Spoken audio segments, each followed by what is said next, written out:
and welcome to today's video in which I'll be going through my rare Harry Potter merchandise collection.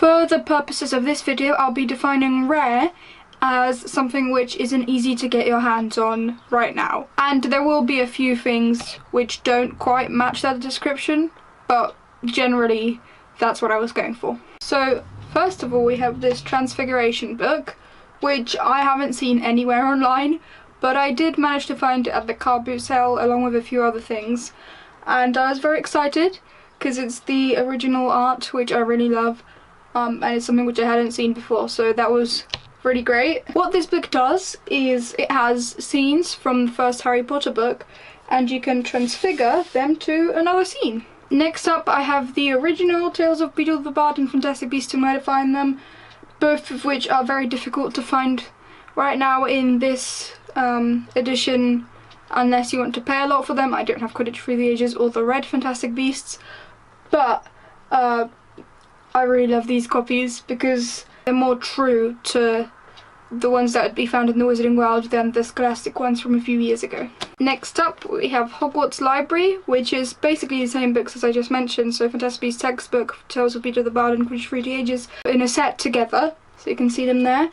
And this is one of the first things that I remember buying because it was Harry Potter, and it now goes for about £80 on eBay for some reason, and I'm not sure why, and you can't really get it at the price I bought it, which is about £15 I think, so I'm really happy to have it. They are quite destroyed, especially Fantastic Beasts, because I've read through them a lot, but I do really love this set. Next up, we have the Empire Special Edition Fantastic Beasts magazine. The actual magazine is in there. However, what I find fascinating about this is how it can play the trailers for the movie, and it is really quite thin. This is how thick the actual bit which plays the trailers is, which I find amazing. And this was £10, and I haven't seen it online since, unless for a really stupidly high price. And I think they only made 5,000 of these and sent them out to Sainsbury's around the UK, so I was very happy to get one. Next up, we have this binder, which is holographic. It has in it my plans for the 19 Years Later trip, but it's a beautiful binder. For some reason with 3 rings, which isn't very common, and some space for cards and pens and anything else you might need. At the back there's some more space for pens, and as you can see it has the little tag that from 2000-2001. And next up I have this Sorcerer's Stone tin, so it's from America, and it has Harry Potter on the side, and it's made to look like a metal book, so it's very well disguised. But it opens up and you can store things inside, and for me that was just Harry Potter stickers from sticker albums. And I haven't seen this online at all, but it's something that I found at the car boot sale. A lot of this is what I found at the car boot sale, and they are such great finds because I usually can't find them on the internet, but I do find them on at the car boot sale, and really cheaply, because most people don't know what they should be selling them for, and I just love that. Next up is this little cardboard book box. You open it up and there's a little bit of space, and then there's this secret compartment within the spine of the book.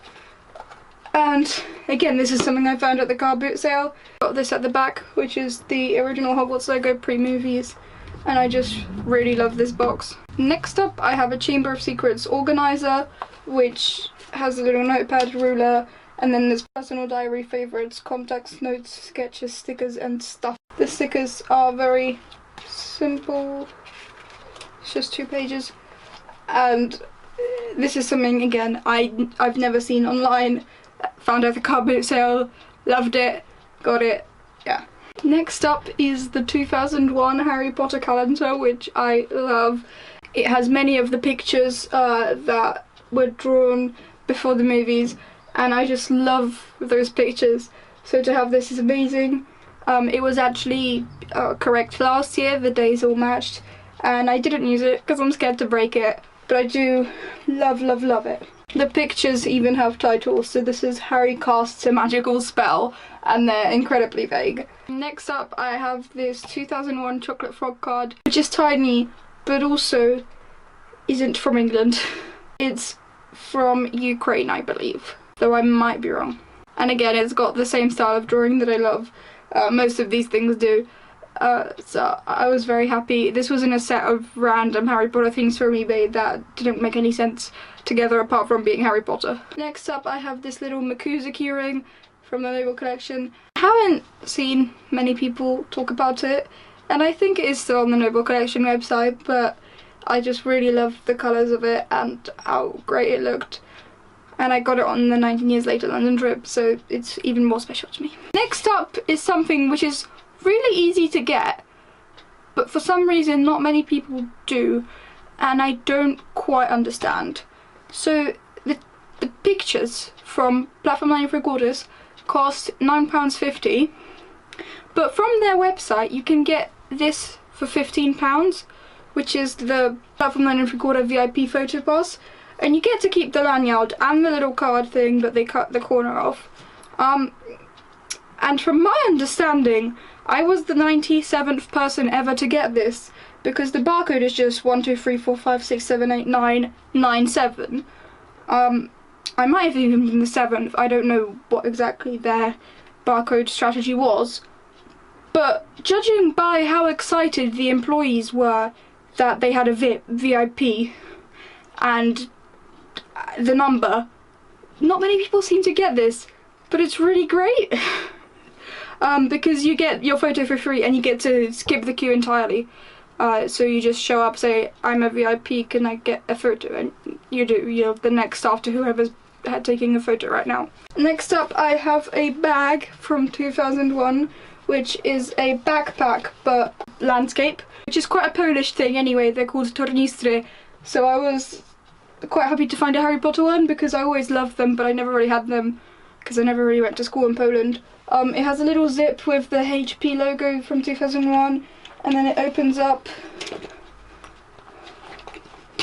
and you have 3 compartments in the main part of the bag, then a smaller pocket within which there is space for pens and some more small pockets, and a smaller pocket at the front as well, and there's a pocket up here, and it's got again one of the drawings from 2001 which I really love so much. And I take this bag very rarely with me, but when I do it's for Harry Potter events, or to things, usually to London, and someone always notices it, and I just love that, and I can't find it anywhere on the internet. I bought it from eBay and I haven't been able to find a similar one since. Extremely recently I got another Harry Potter bag from 2001.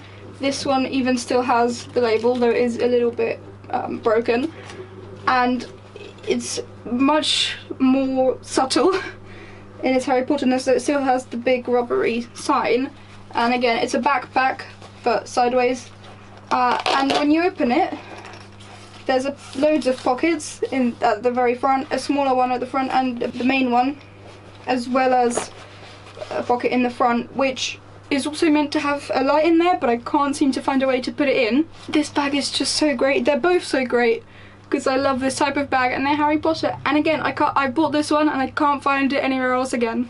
Here's the light that's meant to be in the bag. It's not very bright, but I can't figure out a way to put it into the bag. Next up is something extremely weird from 2002, and it is this Harry Potter lamp. I don't quite understand it, but it was a thing that I found at the car boot sale from someone who had such a big mess that it was impossible to find a thing, but I found it and it works. I'm scared to use it because the plastic doesn't seem to, well, heat proof, and I don't usually, but it does work, and it's from 2002, and there's no way to change the bulb either unless you undo these, which seem to be so stuck that it's not going to happen.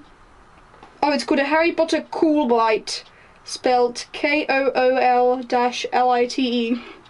Very cool. And here it is working. As you can tell, it does work. I'm just a little bit scared to use it because the lamp is wobbling about. Next up I have these 2 weird Harry Potter CDs. This one I believe is just a tour of what the Wizarding World in Orlando was meant to be like. It does say special preview, and I'll be sure to go through that when I eventually go to Wizarding World Orlando. This one is the Harry Potter and the Chamber of Secrets Print Studio Slytherin edition, which I only just bought recently. And I found really funny the parameters you need to have to be able to run this.